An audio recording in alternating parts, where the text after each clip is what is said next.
கர்த்தர் நல்லவர், அவர் கிருபை என்றும் உள்ளது. ஆண்டவராகிய இயேசு கிறிஸ்துவின் நாமத்தினால் உங்கள் ஒவ்வொருவருக்கும் அன்பின் வாழ்த்துக்கள். இன்று டிசம்பர் 15 ஞாயிற்றுக்கிழமை. இன்று ஆலயத்திற்கு சென்று தேவனை ஆராதிக்க நம்முடைய உள்ளம் வாஞ்சியோடு இருக்கின்றது அல்லவா?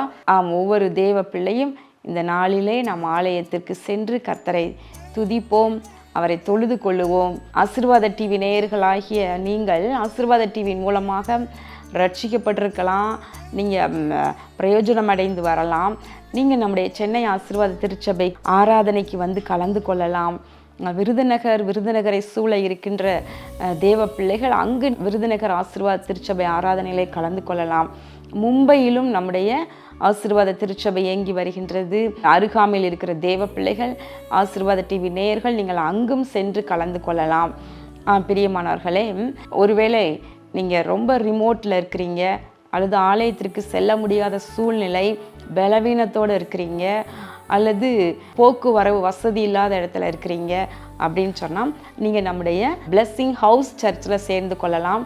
அதாவது ஆசீர்வாத வீட்டு சபைகள் என்று அதில் சேர்ந்து கொள்வீர்களானால், சென்னை ஆசீர்வாத திருச்சபையில் நடைபெறுகின்ற ஆராதனை 9 மணியிலிருந்து 12 மணி வரைக்கும் நடைபெறுகின்ற ஆராதனை, அதனுடைய நேரடி ஒளிபரப்பு உங்களுக்கு அதற்கான லிங்க் அனுப்பி வைக்கப்படும். நீங்கள் வீட்டில் இருந்தே நீங்கள் அந்த 3 மணி நேரமும் கர்த்தரை ஆராதிக்கலாம். நீங்கள் அப்படியே ஆலயத்திற்கு வர முடியாத குறை உங்களுக்கு இராதபடிக்கு நன்றாய் நீங்கள் ஆராதிக்கவும் தேவனுடைய வார்த்தையை கேட்கவும் இது உங்களுக்கு ஆசீர்வாதமாக இருக்கும்.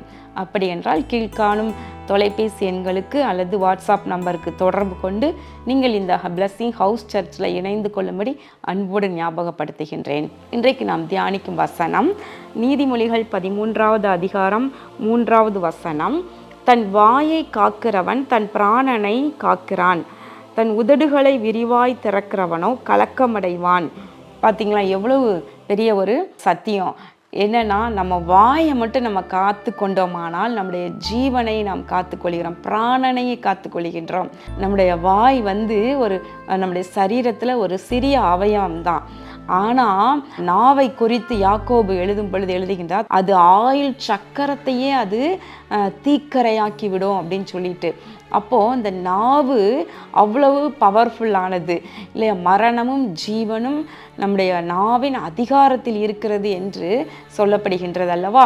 அதே போல் பாருங்கள், அவனவன் தன் வாயின் பலனால் திருப்தி அடைவான் என்று சொல்லப்படுகிறது. அப்போ நம்ம என்ன பேசுகிறோமோ, நம்ம என்ன வார்த்தைகளை நம்ம வெளியே விடுறோமோ, யார்கிட்ட எப்படி பேசுகிறோமோ, அந்த வாயின் வார்த்தைகளினால் அவனவன் தன் பலனை அடைகிறான் என்று சொல்லப்படுகிறது.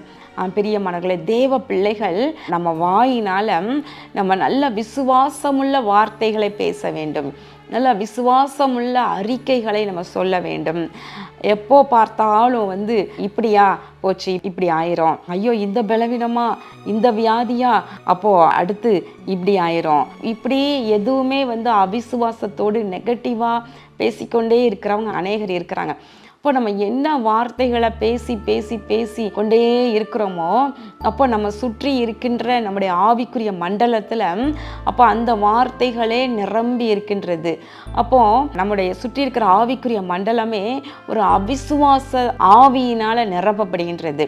அப்போ நம்முடைய இருதயம் தேவ பிரசன்னத்தை உணர முடியாத படிக்கு எப்பொழுதுமே ஒரு சோர்வு, ஒரு நம்பிக்கை இல்லாத தன்மைக்கு போய்விடுகின்றது. அப்போது ஆட்டோமேட்டிக்காக நம்ம அப்படி கொஞ்சம் கொஞ்சமாக பலவீனமாயிரும். பாருங்களேன், ஆனால் நாவின் வார்த்தை நல்ல சந்தோஷமாக மன மகிழ்ச்சியோடு, தேவனால் எல்லாம் கூடும், எனக்காக கர்த்தர் யாவையும் செய்து முடிப்பார், நிச்சயமாகவே முடிவு உண்டு, இப்படி நல் வார்த்தைகளை நல் அறிக்கைகளை சொல்லி சொல்லி பழகி கொண்டு வாயினால் அறிக்கை பண்ணும் பொழுது பிரியமானவர்களே, அது நமக்கு பலன் உண்டாக்குகின்றது. நம்முடைய விசுவாசத்தினாலே நீதிமான் பிழைப்பான் என்று எழுதியிருக்கிறது அல்லவா?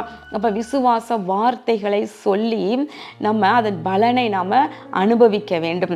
அதனோடு கூட பாருங்க, தன் உதடுகளை விரிவாய் திறக்கிறவனும் கலக்கமடைவான். ரொம்ப விரிவாய் திறப்பதுனா என்ன, ரொம்ப அதிகமாய் பேசிக்கொண்டே இருப்பது. சிலரை பார்க்கும் பொழுது எப்பொழுதுமே யார்கிட்டையாச்சும் பேசிக்கிட்டே இருப்பாங்க. இன்றைக்கு யாரையும் தேடி போய் பேச வேண்டியதில்லை, அவங்களுக்கு வேற வேலை இல்லை, அப்படி இருப்பாங்க. ஆனால் இன்றைக்கு பாருங்க, அப்படி இல்லாமல் எல்லார் கையிலையும் செல்ஃபோன் இருக்கிறதுனால என்ன ஒரு வசதி அப்படின்னு சொன்னால், எந்த ஊரில் இருக்கவங்க கிட்டையும் எந்த தேசத்தில் இருக்கவங்க கிட்டையும் ஃபோனில் அழகாக பேச முடியுது. வாட்ஸ்அப் மூலமாக இந்தியாவில் இருந்து அமெரிக்காவில் இருந்தாலும் சரி, ஐரோப்பாவில் இருந்தாலும் சரி, யார்கிட்டையும் வாட்ஸ்அப் மூலமாக அடுத்த செகண்டே பேச முடியும். இன்னும் எத்தனையோ ஃபெசிலிட்டிஸ் வந்துருச்சு. பேசுகிறதற்கு வீடியோ கால் மூலமாக ஃபேஸ் டு ஃபேஸ் பேசுவதற்கு எவ்வளவோ நல்ல அனுகூலம் இருக்குது.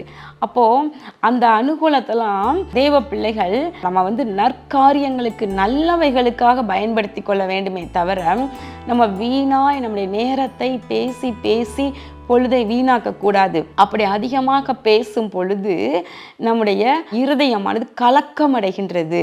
சுருக்கமாக பேசுனா சரியானதை மட்டும் பேசுவோம், கரெக்டானதை மட்டும் பேசுவோம். ரொம்ப நம்மளை குறித்த ரகசியங்கள், நம்ம குடும்பத்தை குறித்த ரகசியங்களை பேச மாட்டோம். ஆனால் அதிகமாக பேசும்போது பேசக்கூடாத எல்லா காரியத்தையும் பேசி நம்முடைய இருதயத்தையெல்லாம் வெளியில் கொட்டி அது மற்றவங்க காதுகளுக்கும் போய் அவங்கள சுற்றி இருக்கின்ற ஆவிக்குரிய மண்டலத்தில் இருக்கிற வேண்டாத ஆவிகளுக்கெல்லாம் அது கேட்டு அது நிமித்தமாக ஆவிக்குரிய மண்டலத்திலையும் போராட்டங்கள் உருவாகி அப்போ பார்த்தீங்கன்னா ஒரே கலக்கம் உண்டாகுது, அப்புறம் வேதனை உண்டாகுது, சந்தோஷமே இல்லாமல் போகுது. இதுக்கெல்லாம் காரணம் என்ன? வாயை காக்கிறவன் தன் பிராணனை காக்கிறான், தன் வாயை விரிவாய் திறக்கிறவனோ கலக்கமடைவான். பிரியமானவர்களே, நம்முடைய வாயை நாம் காத்து கொள்ள வேண்டும். எப்போ நேரம் இருக்கோ, நீங்கள் நேரம் இருக்கும்போது கர்த்தருக்கு ஸ்தோத்திரம் பண்ணுங்கள், பைபிளை வாசிங்க, ஸ்தோத்திர பாடல்களை பாடுங்க. என் கணவர் அடிக்கடி ஒரு உதாரணத்தை சொல்வாங்க. எப்படி ஒரு பலூனை நல்லா ஏர் ஃபில் பண்ணி நல்லா வாயை நூல் வைத்து கட்டிட்டு அப்புறம் அதை ஓப்பன் பண்ணால் அந்த ஏரெல்லாம் வெளியே போய் புஷ்ஷுன்னு போயிடும். அதே போல் தேவ பிள்ளைகள் நல்லா அபிஷேகத்தில் நல்லா ஆராதனை செய்கிறாங்க, ஆலயத்திற்கு நல்லா ஜபம் பண்ணுவாங்க, தேவ செய்தியை கேட்குறாங்க, என் பாத்திரம் நிரம்பி வழிகின்றது என்ற வசனத்தின்படி நல்லா அபிஷேகத்தினால நிரப்பப்படுறாங்க.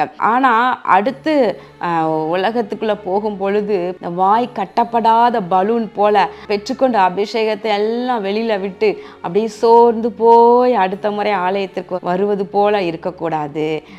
எப்பொழுதுமே நாம் பெற்றுக்கொண்ட அபிஷேகத்தை காத்து கொண்டு அதில் பெருக வேண்டும். அதற்கு முக்கிய காரணம், நம்ம ரொம்ப அதிகமாக மற்ற காரியங்களை, வேண்டாத காரியங்களை, உலக பிரகாரமான காரியங்களை, மற்றவங்களை பற்றி இது போன்றவைகளெல்லாம் நம்ம பேசாமல் அவாய்ட் பண்ணிட்டாலே நாம் பெற்றுக்கொண்ட அபிஷேகம் அப்படியே அதை நமக்குள்ள அது பெருகி கொண்டே இருக்கும். இந்த நாளில் நாம் கண்களை மூடி ஜெபம் பண்ணுவோமா? எங்கள் அன்பின் பரலோக பிதாவே, இதோ இப்பொழுதும் இந்த நாளிலே நாங்கள் தியானித்த வசனத்தின்படி கர்த்தாவே, நாங்கள் எங்களுடைய வாயை காத்துக்கொள்ள நீர் ஒவ்வொருவருக்கும் அனுகிரகம் செய்வீராக. தேவையில்லாமல் விரிவாய் வாயை திறந்து பின்பு கலக்கத்தை சேர்த்து கொள்ளாத படிக்கு கருத்தோடு ஞானமாய் நடந்து கொள்ள நீர் உடைய பிள்ளைகளுக்கு அனுகிரகம் செய்வீராக. இயேசு கிறிஸ்துவின் நாமத்தினாலே வேண்டிக் கொள்ளுகிறேன் நல்ல பிதாவே, ஆமேன். கர்த்தர் உங்களை ஆசீர்வதிப்பாராக. ஆமேன்.